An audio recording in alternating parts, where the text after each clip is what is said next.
अकोला के पूज्य श्री राज राजेश्वर मंदिर में श्रावण मास के पहले सोमवार को भक्तों की भारी भीड़ उमड़ी। भक्त सुबह से ही दर्शन के लिए कतारों में लगे रहे। सुबह 4 बजे जैसे ही मंदिर के पट खुले, पूरा परिसर हर हर महादेव के जयकारों से गूंज उठा। सैकड़ों श्रद्धालुओं ने बड़ी श्रद्धा के साथ भगवान शिव का पारंपरिक जलाभिषेक किया। कई श्रद्धालु पूर्णा नदी के पवित्र जल से अपने आराध्य देव का अभिषेक करने आए थे। श्रावण मास के इस विशेष अवसर पर महिला श्रद्धालुओं ने व्रत, उपवास और विशेष पूजा अर्चना कर अपनी आस्था प्रकट की।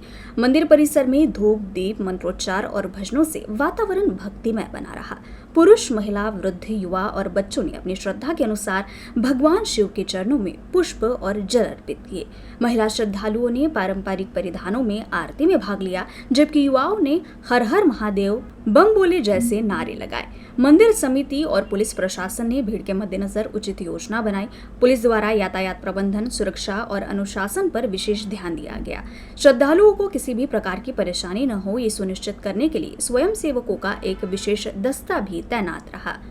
राज राजेश्वर मंदिरामध्ये जवळपास 350 ते 400 वर्षांची कावडची परंपरा आहे, पालखीची परंपरा आहे।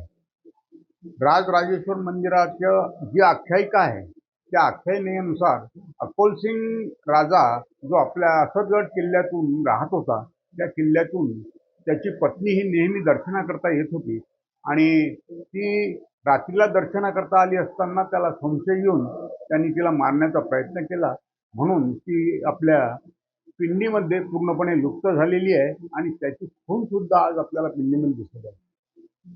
या पालखी सोहळ्याचं आणि मंदिरातल्या दर श्रावण महिन्यातल्या 4 सोमवारी किंवा 5 सोमवारी असंख्य भाविक हे अकोल्याचं आराध्य दैवत राजेश्वर मंदिर आणि एक लोकांच्या श्रद्धेचं स्थान आहे।